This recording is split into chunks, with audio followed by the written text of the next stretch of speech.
नमस्कार मित्रांनो, आज आपण आलेलो आहोत निफाडमध्ये मेजर प्रकाश शांताराम साळवे प्रॉपर माझ्या गावामधलं आहे ते गोळे गोंदेगाव।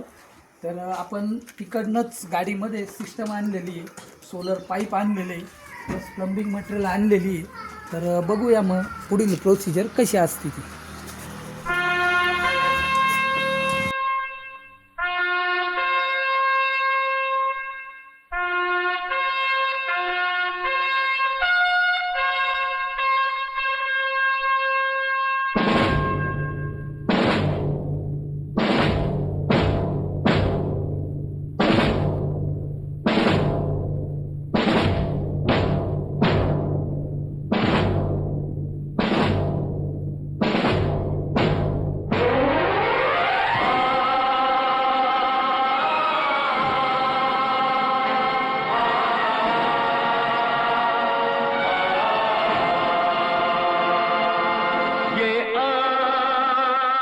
तिरंगा है, ये शान तिरंगा है, मेरी जान तिरंगा है, मेरी जान तिरंगा है।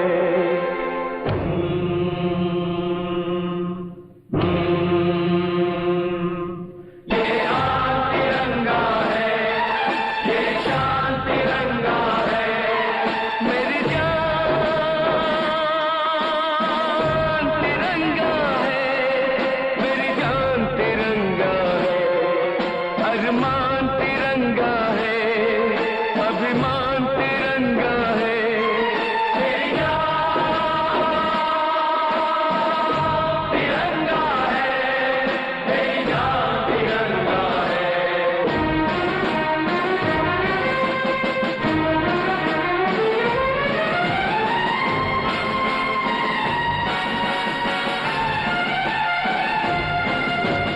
याद शहीदों की आएगी जब ये ध्वज फहराएंगे, जब ये ध्वज फहराएंगे, इसके तीनों रंग कयामत तक यूं ही लहराएंगे, कयामत तक लहराएंगे। नमस्कार मित्रांनो, आज आपण आहोत निफाड परिसरामध्ये प्रकाश शांताराम साळवे यांना सोलर बसवलेलं आहे। तर आता माझं प्रॉपर गाव तुम्हाला माहीतच आहे, मी प्रॉपर गोळे गोंदेगावचा आहे। आणि आज गोंदेगावमधली एक आपल्याला अशी व्यक्ती लाभलेली आहे की त्या व्यक्तीने देश सेवेसाठी बरंच असं कार्य केलेलं आहे। तर एक आनंदाची गोष्ट आहे, सांगावीशी वाटती की आमच्या गावामधून 17 लोक भारतीय भूदलामध्ये कार्यरत आहे।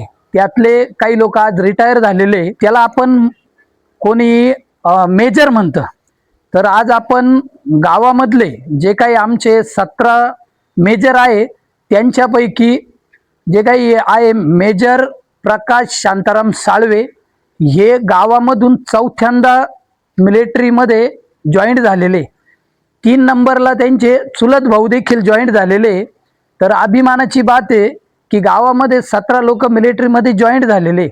आणि मेजर प्रकाश शांताराम साळवे यांच्याबद्दल जर बोलायचं म्हटलं तर मेजर साहेब 2003 मध्ये जॉईंट झाले होते। 2003 मध्ये आम्ही 8वी किंवा 9वीला असोल, तर त्यावेळेचं त्यांचं राहणीमान जर म्हटलं तर ना त्यांच्याकडे सायकल होती ना मोटरसायकल होती। ज्या वेळेला ते सुट्टीवर येत असतील त्यावेळेला सर्वसाधारण राहणीमान होतं त्यांचं। त्यांनी कधीच असा गर्व दाखवला नाही की मी मिलिटरीमध्ये आणि स्वतःच्या गुरमीमध्ये येणं जाणं असा कधीच त्यांचा स्वभाव दाखवला नाही। तर त्यांचा स्वभाव जर म्हटलं तर सर्वांसोबत हसून खेळून राहणं, जे काय आपले मित्र परिवार आहे त्यांच्यासोबत आल्यानंतर 2 शब्द प्रेमाचे बोलणं, नाहीतर असे बरेच काही लोक भेटतात की ते मित्रांना विसरून जातात। पण मेजर साहेब आमच्यापेक्षा बरेच मोठे, पण कधीच त्यांनी असं दाखवलं नाही की मला गर्व आहे मी मिलिटरीमध्ये गेलेलो आहे। आज देखील मेजर साहेबांना मी बोललो की आपल्याला 1-2 मिनिटाची शूटिंग काढायची आहे, पण ते नाही बोलले। म्हणजे याच्यावरून त्यांचा सर्वसाधारणपणा लक्षात येतो। आणि त्यांचं जे काही योगदान आहे हे बरंच आपल्याला लाभलेलं आहे। तर माझी एक छोटीची रिक्वेस्ट आहे तुम्हाला तुम्ही देखील आपल्या मुलाला आर्मीमध्ये जॉईंट करा आणि एक काहीतरी देश सेवा करण्याचं त्याच्या हातून कार्य घडू द्या. दुसरी गोष्ट सांगावीशी वाटते की मेजर साहेब 1.5 महिना झालेला आहे रिटायर होऊन, पण एकदम साधी सिंपल राहणीमान, कुठल्याही प्रकारे गर्व नाही. नाहीतर आज मी बघतो छोट्या नोकरीला असलं तरी गाडीवर लोगो असतो त्यांचा, पण आज मी घराच्या खाली मेजर साहेबाची गाडी बघितली, कुठल्याही प्रकारे आर्मीचा लोगो नाही, स्वतःच्या ट्रू कॉलरला देखील आर्मी मॅन म्हणून नाव नाही, फोनवर सर्वसाधारण नाव प्रकाश साळवे. म्हणजे यातून त्यांचा सर्वसाधारणपणा लक्षात येतो. तर आपण त्यांना या पद्धतीने आपलं सोलर बसवलेलं आहे आणि सोलर बसवताना देखील दुसऱ्या फोनमध्ये मेजर साहेबांना सोलर बसवून दिलेलं आहे. पहिला फोन केला सोलर बसवायचं घरी येऊन जा, दुसरा फोन केला घरी आलो, काल सोलर डन झालं, आज सोलर येऊन आपण उभं केलेलं आहे. सकाळी आलो होतो आपण, पण आपण आपल्या घरचं आणि प्लस मेजर साहेबांना आपल्याकडून काहीतरी योगदान लागेल म्हणून एकदम काळजीपूर्वक आणि निसंकोचपणे काम केलेलं आहे. आपलं काम तर तुम्ही बघितलंच आहे, निसंकोचपणेच काम चालतं, पण मेजर साहेबांना आज काहीतरी आपल्या हातून चांगलं कार्य व्हावे यासाठी आपण प्रॉपर अशा पद्धतीने काम केलेलं आहे. आता जे काही राहिले खालची बाथरूमची प्लंबिंग ती देखील आपण करणार आहोत. आणि आपल्याला नवीन सोलर घ्यायचा असेल तर नक्की संपर्क साधा, तुम्हाला योग्य दरात आपण सोलर घेऊन देऊ. त्याचबरोबर तुम्हाला आपल्या गावाची पाटी देखील दिसतीये, किती मेजर जॉईंट झालेले. तर बघा तुम्ही, या पद्धतीची आपली सिस्टम आहे. धन्यवाद.